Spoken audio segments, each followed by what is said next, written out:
रामपुर गांव में पिछले 5 दिनों से लगातार मूसलाधार बारिश हो रही थी। उस गांव का नाला उफान पर था। उस नाले का पानी लोगों के घरों में भरता जा रहा था। उस गांव की परेशानी इतनी बढ़ गई थी कि लोगों के घरों में खाने के लिए लाले पड़ गए। उसी गांव में राम स्वरूप का एक परिवार रहता था। उसके 2 बेटे थे, महेश और सुरेश। दोनों की शादी हो चुकी थी। बड़ी बहू अनीता अमीर घर से आई थी, जबकि छोटी बहू सुनीता एक गरीब किसान के परिवार से। उन दोनों की सास भी उनके साथ ही रहती थी। एक रोज भयंकर बारिश हो रही थी और पूरा परिवार आंगन में खड़ा था। तभी रामस्वरूप ने कोई चाबी आसमान की तरफ उछाली और कहा, जैसे ही ये चाबी जमीन पर गिरेगी वैसे ही इस बात का फैसला हो जाएगा कि इस परिवार की जिम्मेदारी कौन सी बहू संभालेगी। आखिर रामस्वरूप ने ऐसा अजीब सा तरीका क्यों निकाला, और जब चाबी नीचे जमीन पर गिरेगी तो आखिर कौन सी बहू इस घर की जिम्मेदारी संभालेगी, और ऐसा आखिर हुआ ही क्यों? ये सब जानने के लिए हमें कहानी में थोड़ा पीछे चलना होगा। आज से कुछ दिन पहले मूसलाधार बारिश में महेश और सुरेश की एक साथ शादी हुई थी। दोनों बहुएं ब्याह कर बरसात में ही अपने ससुराल पहुंची। बड़ी बहू के पीछे उसके नौकर उसके ऊपर छाता लगाए हुए थे। अगर मेरे ऊपर एक भी बूंद गिरी तो मेरे पापा तुम लोगों को छोड़ेंगे नहीं। अनीता, तुम कोई हीरोइन हो क्या जो अपने साथ इतने सारे लोगों को लेकर चल रही हो? ये गांव है। अरे गांव है तो क्या हुआ, मैं अमीर खानदान में पली बड़ी हूँ। तुम लोग भी अमीर ही हो। इतनी बड़ी हवेली है तो ये सब करना तो बनता ही है। अगर तुम लोगों को ये सब पसंद नहीं है तो मैं वापस जा रही हूँ, और ये सारा दहेज का सामान भी वापस लेकर जा रही हूँ। अनीता अपने साथ दहेज में ढेर सारे गहने, महंगे कपड़े, पंखा, कूलर, टीवी ये सब लेकर आई थी। अरे बहू, नाराज क्यों होती हो? बेटा अब तुम कुछ मत बोलो। बहू अंदर आ जाओ और इन लोगों को जाने दो। ये हुई ना बात। चलो तुम लोग जाओ, दोबारा जरूरत पड़ेगी तो बुला लूंगी। अनीता के सर पर जितने भी लोग छाता लगाए हुए थे वो सारे नौकर वहाँ से चले गए। वही दूसरी बहू सुनीता भी हवेली के बाहर खड़ी थी, लेकिन वो पूरी तरह से भीग चुकी थी। उसका पति सुरेश भी भीग रहा था। अरे सुरेश, चलो तुम दोनों भी अंदर आ जाओ। कोई बात नहीं सुरेश जी, बारिश तो मुझे बहुत पसंद है। खैर बारिश में ही गृह प्रवेश हुआ और सब लोग हवेली के अंदर आ गए। बहू तुम दोनों अपने अपने कमरे में जाओ, कपड़े बदल लो, उसके बाद पहली रसोई की रस्म है। महेश, सुरेश, जाओ इन दोनों को अपने अपने कमरे दिखा दो। ठीक है पिताजी। चलो अनीता। चलो सुनीता, मैं तुम्हें तुम्हारा कमरा दिखाता हूँ। 1 मिनट महेश, दहेज में मैं अपने किचन के लिए बहुत सारी मॉडर्न चीजें लेकर आई हूँ, वो किचन में रखवा देना। हाँ बहू, तुम जाकर कपड़े बदलो, तब तक मैं तुम्हारा सारा सामान किचन में रखवा देती हूँ। तो इस तरह महेश और सुरेश अपनी अपनी बीवियों को लेकर अपने अपने कमरे में चले गए। क्या बात है महेश, ये कमरा तो कितना बड़ा है। इतनी जगह में तो मेरे मायके वाला पूरा घर है। ये सब मेरे पिताजी की मेहनत है सुनीता। चलो अब जल्दी से कपड़े बदल लो, मैं बालकनी में खड़ा हूँ। ठीक है। तो सुनीता ने एक साधारण सी साड़ी पहन ली। वही दूसरी तरफ अनीता ने अपने सारे बैग खोल डाले, सारे कपड़े इधर उधर फैला दिए। अनीता, ये सब क्या है? अभी तक तुम यही तय नहीं कर पाई कि कपड़े कौन से पहनने हैं।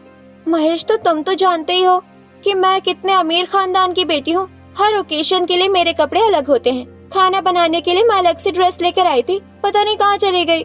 अरे तो उसमें कौन सी बड़ी बात है, कोई भी नॉर्मल से कपड़े पहन लो, खाना ही तो बनाना है। नहीं नहीं, मैं कोई कॉम्प्रोमाइज नहीं कर सकती। मैं अभी डैडी को फोन करती हूँ। इतना बोलकर अनीता ने तुरंत अपने पापा को फोन किया। पापा, मेरा एक बैग वहाँ छूट गया है, उसमें मेरे बहुत सारे कपड़े हैं। मम्मी को पता होगा, जल्दी से मेरे ससुराल भेज दीजिए। ठीक है, मैं इंतजार कर रही हूँ। इतना बोलकर सुनीता बाहर हॉल में आकर बैठ गई। वहाँ पर उसके सास ससुर भी बैठे थे। इतनी देर में वहाँ पर छोटी बहू सुनीता आ गई। चलिए जेठानी जी, चलकर खाना बना लेते हैं। अरे रुक जाओ सुनीता, मेरे किचन वाले कपड़े आ जाने दो, उसके बाद ही मैं खाना बनाऊंगी। सासू माँ, ससुर जी, बस थोड़ा इंतजार कर लीजिए, मेरा एक नौकर मेरे कपड़े लाता ही होगा। अरे बहू, बाहर इतनी तेज बारिश हो रही है, कौन आएगा कपड़े देने? कपड़े तो तुमने अच्छे पहन रखे हैं, खाना बना लो, कल आ जाएंगे कपड़े। सासू माँ, ये आप कैसी बातें कर रही हैं? मैं एक अमीर खानदान की लड़की हूँ, मैं हर चीज अपने तरीके से करती हूँ। रहने दीजिए सासू माँ, जेठानी जी को इंतजार करने दीजिए, तब तक मैं आप सबके लिए खाना बना देती हूँ। जेठानी जी कल खाना बना लेंगी। इतना बोलकर सुनीता किचन की तरफ जाने लगी। तभी अनीता खड़ी हुई और उसे रोक लिया। अरे कहाँ जा रही हो देवरानी जी? वो किचन अब मेरा हो चुका है, वहाँ पर इंडक्शन वाला चूल्हा और बाकी मॉडर्न चीजें रखी हुई है, उनसे तुम खाना नहीं बना पाओगी। और वैसे भी अपने सामान को तो मैं तुम जैसी गरीब औरत को छूने भी नहीं दूंगी। बड़ी बहू, ये सब क्या बोल रही हो तुम? ससुर जी नाराज मत होइए, मैं तो वैसे भी इन सब चीजों में खाना नहीं बना पाऊंगी। मुझे तो मिट्टी के चूल्हे में खाना बनाना पसंद है। क्या बात है छोटी बहू, चूल्हे का खाना खाए तो बहुत दिन बीत गए, आज तुम मिट्टी के चूल्हे में ही खाना बनाओगी? बाहर आंगन में मिट्टी का चूल्हा रखा है, छोटा सा किचन भी अलग से बना हुआ है, जहाँ पर मेरी माँ खाना बनाया करती थी। वहाँ पर पानी भी नहीं आ रहा होगा, जाओ वहीं खाना बना लो तुम। तो सुनीता बाहर आंगन में गई और मिट्टी के चूल्हे में खाना बनाने लगी। इतने में उसका ससुर उठकर अपने बड़े बेटे महेश के कमरे में गया और उससे बोला, महेश बेटा, तुम्हारी ही पसंद थी ना अनीता? मुझे लग रहा था वो भले ही अमीर खानदान की है, लेकिन तुम्हारी पसंद है तो अच्छी ही होगी। लेकिन वो तो बहुत घमंडी है, जब तक किचन वाले कपड़े नहीं आ जाते तब तक तो वो खाना ही नहीं बनाएगी। ऊपर से छोटी बहू खाना बनाने जा रही थी तो उसे भी रोक दिया। पिताजी, ये पैसे वाली लड़कियां थोड़ी ऐसी ही होती हैं, उन्हें हर चीज अपने पसंद की करनी अच्छी लगती है, लेकिन यहाँ गांव में रहेगी तो धीरे धीरे सब कुछ सीख जाएगी। मैं सब सिखा दूंगा उसे। कुछ कर भी तो नहीं सकते बेटा, अब शादी हो ही गई है, झेलना तो पड़ेगा ही। इतना बोलकर उसके पिता वहां से चले गए। तभी बाहर आसमान में अचानक बिजली कड़की और बारिश पहले से भी ज्यादा तेज हो गई। इधर थोड़ी ही देर में छोटी बहू सुनीता खाना बनाकर अंदर ले आई। क्या बात है सुनीता, खाने की कितनी अच्छी खुशबू आ रही है। ऐसा खाना तो मेरी दादी माँ और मेरी माँ बनाया करती थी, मिट्टी के चूल्हे में। क्यों माँ, मैंने सही कहा ना? हाँ बेटा, सही कहा। पहले हम सब मिट्टी के चूल्हे में खाना बनाते थे, बड़ा स्वादिष्ट लगता था। आज कितने सालों बाद खाने को मिलेगा ऐसा खाना। अरे अनीता, तुम अभी तक ऐसे ही बैठी हो? तुम्हारा नौकर तुम्हारे कपड़े देने नहीं आया? छोटी बहू का खाना तो बन गया, तुम क्या आधी रात को खाना बनाओगी? अनीता बिना कुछ बोले बाहर चली गई और अपने नौकर का इंतजार करने लगी। बाहर बारिश बहुत भयंकर हो रही थी। आजकल के नौकर भी बहुत कामचोर हो गए हैं, वक्त पर कोई काम नहीं करते। मेरी बेइज्जती करवाएगा ससुराल में। थोड़ी देर बाद उसका नौकर बारिश में भीगते हुए उसका बैग लेकर आ गया। इतनी देर लगती है यहाँ तक सामान लाने में? अरे मैडम, आपके गांव में हर जगह पानी भरा हुआ है, मेरी बाइक रास्ते में फंस गई थी, बड़ी मुश्किल से मैं यहाँ तक पहुँचा हूँ। ये लीजिए madam, I am sorry. Bag देकर उसका नौकर वहाँ से चला गया। लेकिन जैसे ही अनीता अंदर आई तो देखा कुछ लोग खाना खाने लगे थे। ये क्या, आज मेरी भी तो पहली रसोई की रस्म थी, मैंने खाना बनाया नहीं और आप लोग खाने भी लगे। महेश, समझाओ बहू को। अनीता, बारिश बहुत तेज हो रही है और रात भी बहुत हो चुकी है। ऐसा करो, तुम भी यही खाना खा लो। सुनीता ने सबके लिए खाना बनाया है, अब तुम कल ही खाना बनाना। इतनी रात में तो अब मैं भी खाना नहीं बनाऊंगी, क्योंकि ये तो मेरे सोने का वक्त है। लेकिन यहाँ मेरे नाम का भी खाना होगा तो ही मैं खाऊंगी। रुकिए, मैं भी ऑनलाइन खाना ऑर्डर करके मंगा लेती हूँ। अरे जेठानी जी, बाहर से खाना मंगवाने की क्या जरूरत है, मैंने सबके लिए खाना बना दिया है। कल जब आप खाना बनाएंगी तो मैं नहीं बनाऊंगी, मैं आपका बना हुआ खाना खा लूंगी। मैं गरीबों के हाथ का खाना नहीं खाती। तो अनीता ने अपने मोबाइल से ऑनलाइन खाना ऑर्डर कर दिया। थोड़ी देर बाद खाना आ गया और सब एक साथ बैठकर खाने लगे। तभी उनकी सास ने अपने पति के कान में धीरे से कहा, सुनिए जी, अभी जो भी हो रहा है होने दीजिए, चुपचाप खाना खा लीजिए। अभी कुछ भी बोलने की जरूरत नहीं है, बाहर इतना अच्छा मौसम है, मैं नहीं चाहती घर का माहौल खराब हो। अरे मैं कहाँ कुछ बोल रहा हूँ भाग्यवान। खैर, खाना पीना खाने के बाद उसकी सास ने अपनी दोनों बहुओं को एक एक लिफाफा दिया और कहा, अनीता, सुनीता, आज तुम दोनों की पहली रसोई की रस्म थी, ये लो, हम दोनों सास ससुर की तरफ से शगुन। आपका बहुत बहुत धन्यवाद सासू माँ, ससुर जी। सुनीता ने प्यार से लिफाफा बिना खोले ही रख लिया, लेकिन अनीता ने लिफाफा खोल दिया। उसमें थोड़े से पैसे थे, जिसे देखकर अनीता गुस्सा हो गई। सासू माँ, आप लोग भी पैसे वाले हो, फिर इतने कंजूस क्यों हो? मुझे शगुन के रूप में सोने का हार चाहिए। ये सुनकर सब दंग रह गए। उसके ससुर को बहुत गुस्सा आ रहा था, फिर भी उसने अपने गुस्से को कंट्रोल करते हुए प्यार से कहा, बड़ी बहू, प्यार से जो भी मिल रहा है रख लो। तुम्हें सोने का हार चाहिए तो कल जब बारिश बंद होगी तो ला देंगे तुम्हारे लिए। ठीक है ससुर जी, आपकी बात मान लेती हूँ, लेकिन अभी मेरी एक बात सुनिए, मुझे ऊपर वाला कमरा चाहिए, नीचे वाले कमरे में मैं नहीं रहूंगी।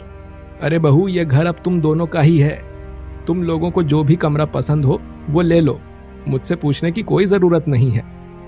तो अनीता अपना सारा सामान लेकर ऊपर वाले कमरे में चली गई और खिड़की के सामने खड़ी होकर बारिश के मजे लेने लगी। उसने नाइट सूट पहन लिया था। महेश, बाहर का नजारा कितना रोमांटिक है, मुझे नहीं पता था कि गांव में इतना खूबसूरत नजारा हो सकता है। हाँ अनीता, गांव की तो बात ही अलग है। वहीं दूसरी तरफ सुनीता नीचे वाले कमरे में रुकी हुई थी। वो भी खिड़की से बाहर के नजारे देख रही थी। सुरेश भी वहीं खड़ा था। सुरेश, पता है गांव में जब भी बारिश होती थी मैं तुरंत बाहर चली जाती थी और खूब नहाती थी, जमीन में लोट लोट के। तो चलो फिर से चलते हैं बाहर और नहाते हैं बारिश में। अरे नहीं सुरेश, अब मैं बड़ी हो गई हूँ और ससुराल आ गई हूँ। यहाँ ये सब अच्छा नहीं लगता। गांव वाले देखेंगे तो क्या सोचेंगे? और वैसे भी रात काफी हो गई है, चलिए सो जाते हैं। आज हमारी सुहाग रात है, मौसम भी इतना अच्छा है और तुम सोने की बात कर रही हो सुनीता। ये सुनकर सुनीता शर्मा गई। तो इस तरह सब लोग सो गए। अगले दिन जैसे ही बारिश थोड़ी कम हुई, वैसे अनीता ने अपने पति से कहा, महेश बारिश थोड़ी कम हो गई है, चलो बाहर गांव घूम कर आते हैं। तो महेश सुनीता को लेकर बाहर चला गया और गांव घूमने लगा। गांव में हर जगह पानी भरा हुआ था और जगह जगह गोबर भी पड़ा हुआ था। घरों के बाहर गाय भैंसे भी बंधी हुई थी। लोग अपनी गाय भैंसों को चारा खिला रहे थे। छी छी छी छी, कितनी गंदगी है तुम्हारे गांव में। महेश देखो, इन गाय भैंसों ने यही गोबर कर रखा है। एक गांव वाला अपनी भैंस को चारा खिला रहा था और उसकी भैंस बार बार चिल्ला रही थी। तभी वो गांव वाला बोला, अरे बड़ी बहू, अब क्या गाय भैंसों के लिए भी टॉयलेट बनवाएंगे हम लोग? नहीं नहीं, टॉयलेट बनवाने की क्या जरूरत है, आप लोग तो गोबर ही खाते होगे। अरे महेश, बड़ी बहू तो बहुत बदतमीज है, बुजुर्गों से कोई ऐसी बातें करता है भला। अनीता, तुम अभी गांव के बारे में नहीं समझ पाओगी, चलो घर चलते हैं। तो महेश जबरदस्ती अनीता को लेकर वापस घर चला गया। थोड़ी देर में उसी भैंस के पास सुनीता और सुरेश भी आ गए। भैंस अभी तक चिल्ला रही थी। अरे काका, आपकी भैंस कल रात से चिल्ला रही है, कुछ करते क्यों नहीं? मुझे समझ में नहीं आ रहा सुरेश, भैंसें क्यों चिल्ला रही हैं मेरी? इतनी बारिश हो रही है, किसी को दिखा भी नहीं सकता। काका रुको, मैं देखती हूँ। सुनीता ने बड़े ही प्यार से उस भैंस को सहलाया और थोड़ी देर बाद उसने चिल्लाना बंद कर दिया। क्या बात है छोटी बहू, तुम्हारे हाथ लगाते ही मेरी भैंस सही हो गई। ऐसा क्या कर दिया तुमने? काका, मैं बचपन से गाय भैंसों के बीच ही पली बड़ी हूँ। बरसात के मौसम में छोटे छोटे कीड़े मकोड़े इनके शरीर में चिपक जाते हैं, इसी वजह से बेचारी दर्द में चिल्ला रही थी। वाह वाह, क्या बात है छोटी बहू।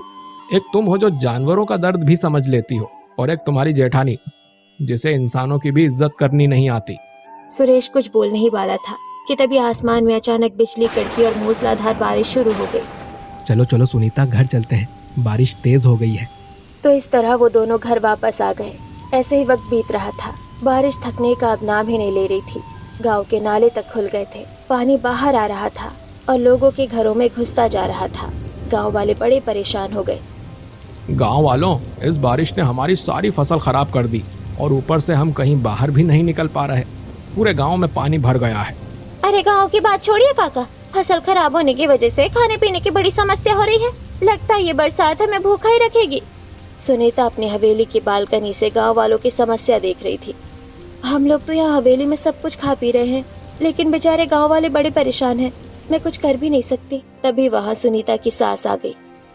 अरे छोटी बहू, तुम यहाँ खड़ी हो, चलो नीचे चलो, तुम्हारे ससुर जी ने सबको बुलाया है। तो सुनीता अपनी सास के साथ नीचे आई तो देखा बाकी सारे लोग वहाँ मौजूद थे। रामस्वरूप जी के हाथ में 2 चाबियां थी। छोटी बहू, बड़ी बहू, मेरे पास ये 2 चाबियां हैं। ये पहली चाबी इस घर की तिजोरी की है और ये दूसरी चाबी गोदाम की है, जिसमें सारा अनाज और बाकी सारी चीजें रखी हुई है। तुम दोनों में से जो जिस चीज की जिम्मेदारी संभाल सकता है वो चाबी ले सकता है। उसके इतना बोलते ही बड़ी बहू अनीता ने तिजोरी की चाबी छीन ली और छोटी बहू ने गोदाम की चाबी ले ली। ससुर जी, मैं पैसे वाले घर की हूँ, तो मैं तिजोरी की देखभाल अच्छी तरीके से कर सकती हूँ। अगले दिन बड़ी बहू ने तिजोरी उठाकर अपने ऊपर वाले कमरे में रखवा ली और छोटी बहू गोदाम में जाकर उसकी देखभाल करने लगी। धीरे धीरे बरसात इतनी बढ़ गई कि पानी गोदाम के अंदर भरने लगा। हे भगवान, अगर सारा पानी गोदाम के अंदर भर गया तो सारा अनाज सड़ जाएगा। मुझे कुछ करना होगा। सुनीता ने ढेर सारी लकड़ियां लाकर गोदाम के मेन दरवाजे पर लगा दी। ढेर सारे बोरे लगा दिए ताकि अनाज सुरक्षित रहे। अनाज के बाहर जो पानी था वो सुनीता बाल्टी से भर भर कर नाले में फेंकने लगी। गांव वाले और उसके ससुराल वाले ये सब दूर से देख रहे थे। भाई साहब, आपकी छोटी बहू बहुत मेहनती और ईमानदार है। देखो, बिना किसी मदद के गोदाम की रखवाली कितने अच्छे तरीके से कर रही है। सही कहा भाई साहब। और एक तरफ मेरी बड़ी बहू है हर वक्त तिजोरी पर ही नजरें गड़ाए रखती है। जो भी खरीदना होता है तिजोरी से पैसे निकालती है और खरीद लेती है। तो धीरे धीरे बारिश इतनी होने लगी कि अब लोगों के पास खाने को भी नहीं बचा। गांव वाले भूख से तड़पने लगे। फिर एक रोज राम स्वरूप ने अपने दोनों बहुओं से कहा, अरे बड़ी बहू, तिजोरी की चाबी तुम्हारे पास है, उन पैसों से गांव वालों की मदद करो, बेचारे भूखे परेशान हैं। ससुर जी, इन भिखारियों को मुफ्त में कुछ भी खिलाने से कोई फायदा नहीं। पैसे बड़ी मेहनत से कमाए जाते हैं, वो हम गांव वालों पर लुटा दें। लेकिन छोटी बहू ने सारा अनाज बचा कर रखा हुआ था। अगले दिन उसने अपने आंगन में पूरे गांव के लिए गांव की औरतों के साथ मिलकर ही खाना बनाया और गांव वालों को आमंत्रित किया। आंगन में ऊपर तिरपाल डलवा दिया ताकि पानी आंगन में न आए। गांव वालों, जब तक ये बारिश बंद नहीं हो जाती तब तक आप लोगों को मैं खाना खिलाऊंगी। छोटी बहू, तुम्हारा दिल बहुत बड़ा है। सब कुछ होते हुए भी तुम खुद हमारे लिए मेहनत कर रही हो। वाह बेटा। तो इस तरह हर रोज सुनीता सबको खाना खिलाती रही। बारिश भी लगातार होती रही। जब बारिश बंद हुई तो गांव वाले सरकार के किसी आदमी को लेकर रामस्वरूप की हवेली में आए। फिर सरकारी आदमी ने बोला, सुनीता जी, बिना किसी लालच के आपने पूरी बरसात इन लोगों को खाना खिलाया, इसीलिए मैं चाहता हूँ आप एक संस्था चालू करो। उसमें हर महीने सरकार की तरफ से हम पैसे दिलवाएंगे आपको।